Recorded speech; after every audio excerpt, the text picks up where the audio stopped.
You cursed widow! You stole his life force to keep your own beauty! Stone her! Some cries! They called her the curse.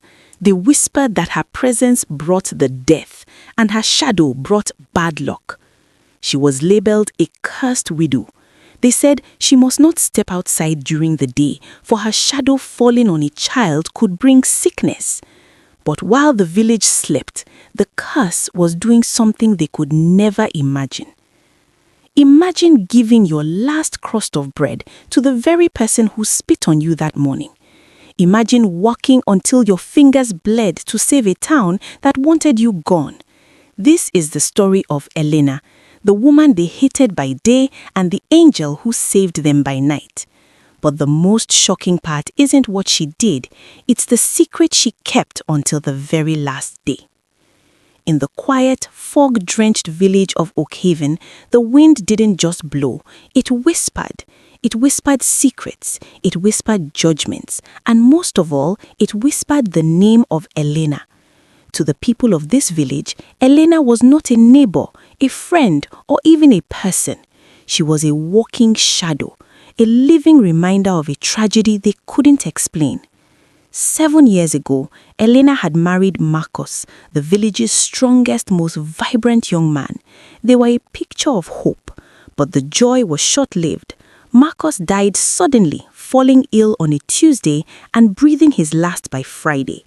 In their grief, the villagers didn't look for a medical reason. They looked for a scapegoat. They looked at the young woman who had survived him.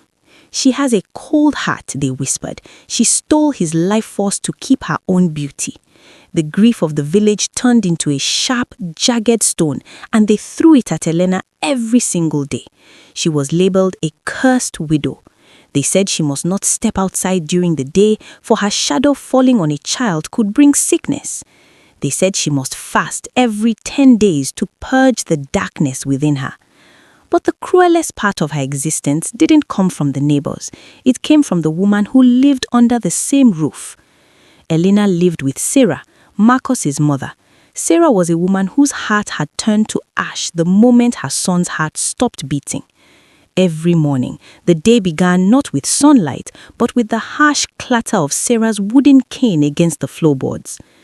"Wake up, bringer of death," Sarah would rasp, her voice like sandpaper. "The plates won't wash themselves. The floor is stained, just like your soul."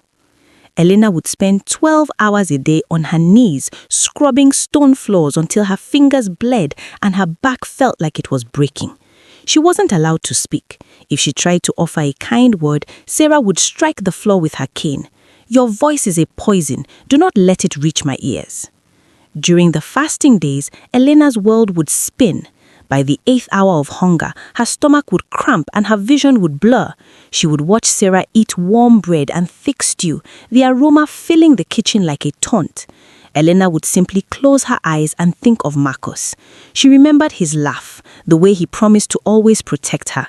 She didn't realize that in her silence, she was actually protecting the very woman who hated her.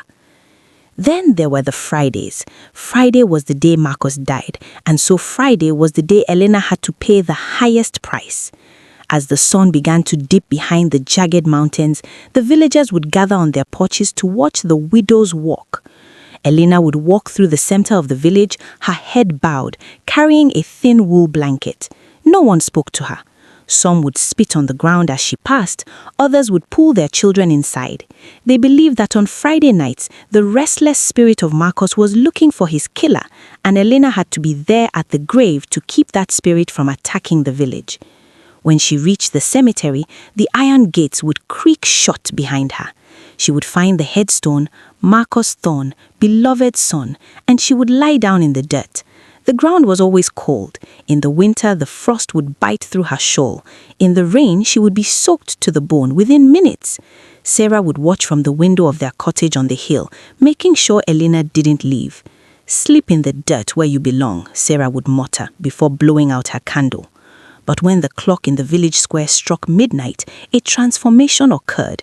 The woman who had been shivering in the dirt would sit up. The exhaustion in her eyes would be replaced by a terrifying, beautiful focus.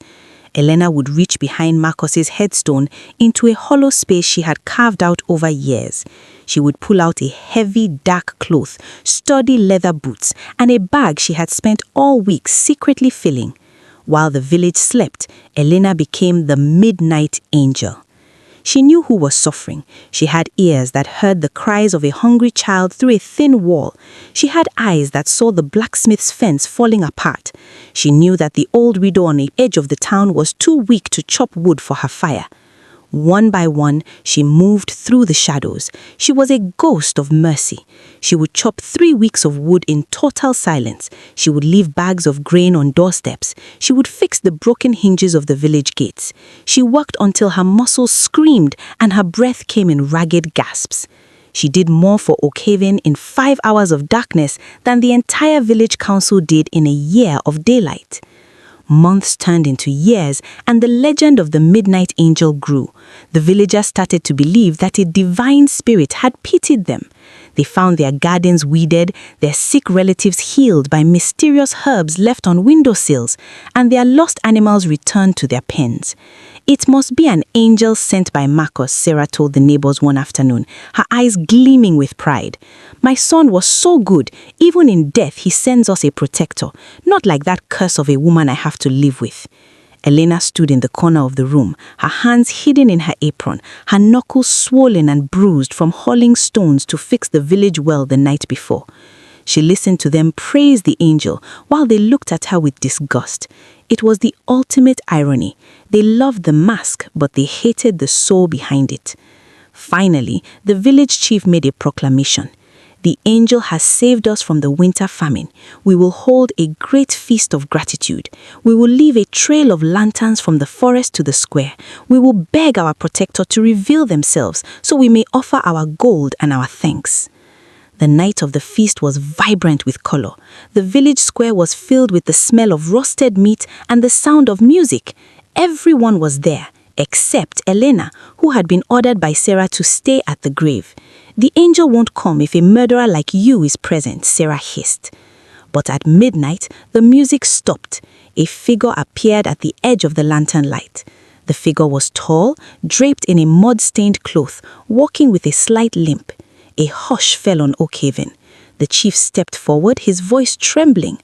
"Holy Protector, please, let us see the face of the one who has carried us." The figure reached up. The movements were slow, burdened by years of labor. When the hood fell back, the silence that followed was more painful than any scream. Elena stood there, her face pale, her eyes tired but clear. Sarah's glass of wine shattered on the cobblestones. The chief fell back a step. The villagers who had thrown stones, who had spat, who had cursed her name stood frozen in their tracks. "I didn't do it for the gold," Elena's voice rang out, breaking the 7-year silence. "I did it because Marcus loved you, and I realized that if I let your hate turn me into a monster, then you truly would have won. I slept in the dirt so I could wake up and serve. Now you know the truth." Elena turned and walked back into the darkness. She didn't take their gold, she didn't take their apologies. She simply went back to the only place she felt at peace. That night, Oakhaven didn't celebrate. They wept. They wept for the angel they had tried to kill and for the widow who was the only truly human soul among them. The villagers looked at Elena not as a curse, but as their silent savior. They realized that while they were busy pointing fingers, she was busy planting seeds.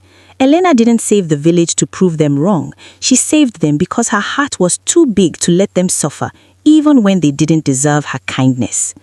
Friends, the lesson of the Midnight Angel is simple but deep.